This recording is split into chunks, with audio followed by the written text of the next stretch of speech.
Salam pemirsa, salam IT News. Jumpa lagi di channel IT News di program berita kami.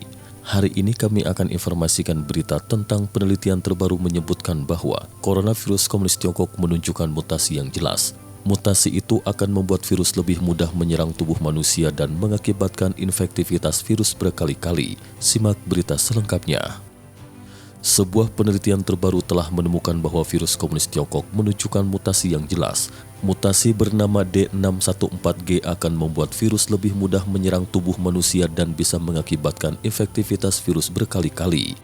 Danny Erdman, seorang profesor imunologi di Imperial College London di Inggris pada 6 Juli 2020 lalu mengatakan, dirinya percaya bahwa gelombang kedua dari epidemi virus komunis Tiongkok akan datang.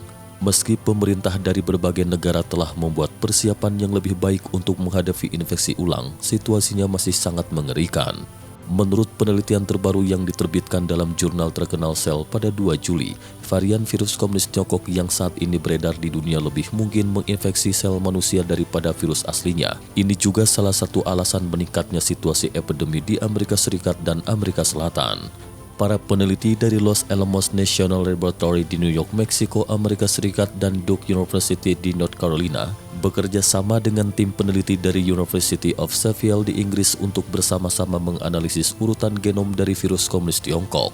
Penelitian ini menemukan bahwa 29% dari sampel virus komunis Tiongkok menunjukkan mutasi D614G. Mutasi pada protein S-spike yang mengikat virus ke tubuh manusia kunci meningkatkan jumlah virus untuk memasuki tubuh manusia sehingga lebih mudah menginfeksi orang. Pada awal April 2020 lalu, para peneliti menemukan bahwa varian D614G dari virus komunis Tiongkok dalam kondisi laboratorium dapat menginfeksi lebih banyak sel berdasarkan perubahan protease dan mutasi virus meningkatkan infektivitas 3 hingga 6 kali. Para peneliti menganalisis data 999 pasien Inggris yang dirawat di rumah sakit karena virus komunis Tiongkok. Mereka menemukan bahwa pasien dengan mutasi virus D614G membawa lebih banyak jenis virus, yaitu lebih banyak virus dalam tubuh, tetapi patogenisitasnya tidak meningkat. Anthony Fauci, seorang konsultan kesehatan senior di Gedung Putih, mengatakan kepada The Journal of American Medical Association, menilai mutasi virus akan memungkinkan virus untuk bereplikasi lebih baik dan mungkin membawa viral load sangat tinggi. Nathan Groba, seorang ilmuwan virus di Yale School of Public Health, mengomentari penelitian ini. Faktanya virus mutan baru adalah pandemi, tetapi kami tidak berpikir bahwa virus mutan D614G akan mengubah langkah-langkah pengendalian kami atau memperburuk kondisi pasien yang terinfeksi. Pada 6 Juli 2020, Chang Wenhong, Kepala Kelompok Ahli Perawatan Medis Shanghai dari virus komunis Tiongkok dan Direktur Departemen Infeksi Rumah Sakit Huasan yang berafiliasi dengan Universitas Putan, mengatakan pada Weibo bahwa sebuah artikel di majalah terkenal Cell menunjukkan bahwa 29% sampel virus komunis Tiongkok menunjukkan mutasi D164G. Secara khusus, strain virus yang ditemukan selama ribuan epidemi Beijing juga mengalami mutasi ini. Bagaimana dampak selanjutnya pengaruhnya terhadap epidemi di Tiongkok? Chang Wenhong mengutip sebuah artikel di akun publik Huasan Infection mengatakan bahwa beberapa sarjana telah mengusulkan kalau mutasi D614G memiliki korelasi kuat dengan kematian penyakit, tetapi masih tetap dalam analisis korelasi statistik. Itu berarti ada data statistik yang menunjukkan bahwa virus mutasi D614G telah menyebabkan peningkatan kematian pasien. Mengenai gelombang kedua wabah di Beijing, pejabat itu hanya mengumumkan bahwa lebih dari 200 orang terinfeksi dan tidak ada yang meninggal. Namun seseorang yang mengetahui situasi tersebut mengungkapkan bahwa ia melihat statistik bahwa setidaknya ada 25.000 orang terinfeksi dan lebih dari 2.000 orang meninggal. Beberapa ahli menunjukkan bahwa jika virus yang beredar di Beijing adalah jenis mutan D614G ini, maka epidemi Beijing seharusnya sama parahnya dengan yang ada di Eropa, Amerika Selatan, dan Amerika Serikat. Tidak mungkin hanya lebih dari 200 orang terinfeksi. Beijing sangat menyembunyikan epidemi itu. Pada 6 Juli 2020, Danny Erdman, seorang profesor imunologi di Imperial College London, Inggris, mengatakan pada program CNBC bahwa di kota-kota yang terinfeksi oleh virus komunis Tiongkok hanya 10% hingga 15% dari populasi yang imunisasi.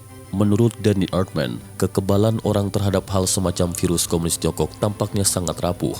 Beberapa orang mungkin memiliki antibodi setelah beberapa bulan dan kemudian dapat melemah. Jadi ini tidak terlihat aman. Ini adalah virus yang sangat menipu, kekebalannya sangat kacau dan siklus hidup antibodi sangat pendek, kata Danny Erdman.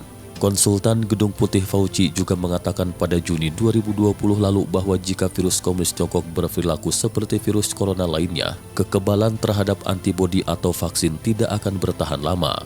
Erdman juga mempertanyakan keberhasilan apa yang disebut strategi imunisasi kelompok yang bertujuan untuk memungkinkan populasi tertentu untuk menghubungi virus guna membangun kekebalan dalam populasi biasa itu.